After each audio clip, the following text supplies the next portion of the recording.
My audience is a general educated reader. I did not write it specifically for Muslims, but I do want Muslims to read it.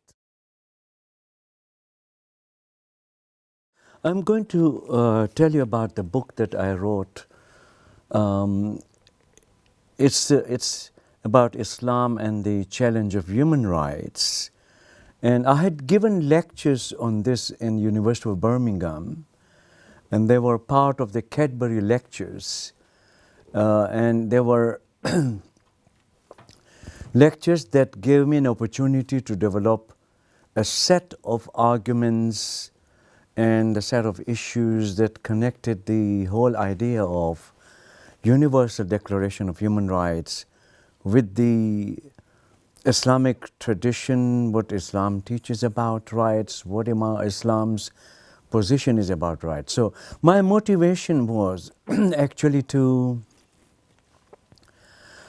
examine Islam as one of the important religious traditions vis-a-vis the claims of the secular document like the Universal Declaration of Human Rights in terms of incompatibility or compatibility of religious traditions with the document. There has been many Christian works on it because the Christians have also been saying that no, Christian teachings does not agree with the UDHR, the Universal Declaration, and I wanted to check that out myself for Islam. So my major thesis about the book is that different religions have a different take on human rights. So actually it was not a challenge to Islam, but challenge to me as a believing academic researcher to find out what is it about Islam that makes it possible for me to claim that Islam can really provide important documentation to support and to promote human rights the way the secular document is doing. So my first task was to establish one of the very important theses that I have actually touched upon it in my previous book on the Islamic roots of democratic pluralism. In that book, I have argued very successfully that there is an inbuilt secularity in Islam. I'm making a distinction between secularity and secularism. Secularism, I regard it as an ideology of modernization, whereas secularity is an arrangement that any religion might choose for itself. In Islam, there is no church. There is no institution that represents God's interest on earth. Therefore, then my idea was that in that case, Islam would be even more compatible with the Universal Declaration. But I found that I was dealing with two different Islams, I would say, two different forms of Islam. There is historical Islam, which has been documented in the history and also Islamic jurisprudence. But there is also another Islam that goes back to the Quran itself. The Quran speaks about that Islam as a universal message to all humanity. Therefore, my understanding was that if I could discover the universal language of the Quran, then I can always speak about the universal element of the UDHR. UDHR starts with a very interesting thesis that human beings are born decent. They're good people, and therefore they have inherent right to claim certain freedoms, fundamental freedoms. They have inherent ability to deal with moral issues. In other words, it was a secular document, and it's okay as a secular document. The UDHR declaration was very clear that human beings are free to practice any religion. They are free in their conscience. They are free to change their religion. And my own understanding from the Islamic juristic tradition was that in Islamic jurisprudence, if you change your religion, then you had to be beheaded. because it was regarded as blasphemy. It was regarded as apostasy. Now, this was a mystery for me, that if we don't have church, if we don't have clerical authority the way Christianity has, who condemns people to apostasy? Who is representing God on earth? The Prophet is told in the Quran that you are not. You are to give the message and leave the people alone so that they can be guided. It is God who guides them. So the Prophet never appears in the Quran as God's policeman, saying that, well, I'm going to control, I'm going to tell you what to do. In other words, there was this freedom of religion inbuilt in the Quran itself.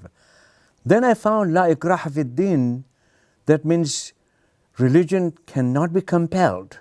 There's no compulsion in religion.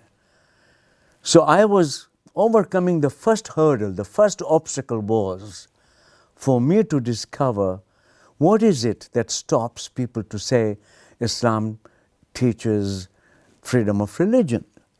Because it is, from all that I was reading in the Quran, I had the sense that Islam was not forcing religion on anyone. But Islam did believe that its message was for everyone. All human beings, because they are good, because they are born with the fitrah, with the nature, they can always accept God and they are inclined towards God. So that thesis was important to develop in my own understanding of how exactly I should organize my book. So I went through organizing the book, and I, for the first time in Islamic studies, I argued for the thesis of natural law in the Quran. It was based on the reading of the Quran that speaks about human beings being guided by God, by the law of nature. فَأَلْهَمَهَا فُجُورَهَا وَتَقْوَاهَا. God is guiding human beings through inspiration, and this is immediately after they are created. وَنَفْسٍ وَمَا سَوَّاهَا فَأَلْهَمَهَا فُجُورَهَا وَتَقْوَاهَا. That means as soon as the human beings are created, they are guided by God in their ethical sense of what is right and what is wrong. If that's the case, that means human beings have a freedom of conscience. That means the Quran is talking about the law of nature, that all human beings have the ability, have that inner torch to see the right from the wrong, darkness from the light. And I think that was the starting point of my argument that I carried on in the chapters that followed. In my final chapter, I came to the freedom of religion. And I think that this is my original contribution, that whereas Muslim jurists believed that there was no freedom of religion, that everybody had to become Muslim, and therefore we had the theory of jihad, that means now we should convert the whole world to Islam. My understanding of the Quran was that no, human beings have the freedom to accept. What Islam did say, what the Quran did say was the best path for human beings was to submit to God. The best part for human beings was to follow the prophets, to follow the scriptures, to learn from each other and to support and cooperate with each other to make this world a better place. How do you make this world a better place? I think that this is what I was able to establish in the last chapter, which is the foundation of the pluralistic world order. How do we become tolerant of one another? And my thesis concludes here that Islam is teaching us to become empathetic. There's a difference between empathy and sympathy. Sympathy is you go out of your way to show your sympathy, your kindness to somebody who needs that. Empathy is to develop in yourself respect for another human being. And that's what the human rights wants us to do. If I recognize your rights to exist, your rights to believe what you want to believe, your rights to earn what is legitimately yours to earn, then I am part of the human rights document. Human rights document is not a strange document that applies only to the Western cultures or secular cultures. Rather, it applies to a religion like Islam because Islam is supportive of human dignity. Islam is supportive of the human nature, that human nature is good. If it is guided well, it will reach its successful end. So salvation was guaranteed to all human beings who had moral ability to become good. If they became even faithful, then morality and faith, they work together to make human beings, as the Quran would say, muttaqi. That means spiritual and moral individuals who can make this place a better place on earth. The earth is there for us to create justice and order on earth. For that we need to recognize all human beings created equal. And I think what I found to be supporting was Imam Ali's instructions to Malik bin Ashtar. When Malik bin Ashtar was being sent to Egypt as his governor, Imam gave him the document. It was a written document in which he explained to Malik that you are going to a country as my representative. And you'll find that people there are of two kinds.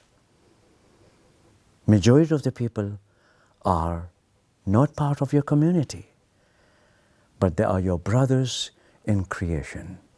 They are your equals in creation.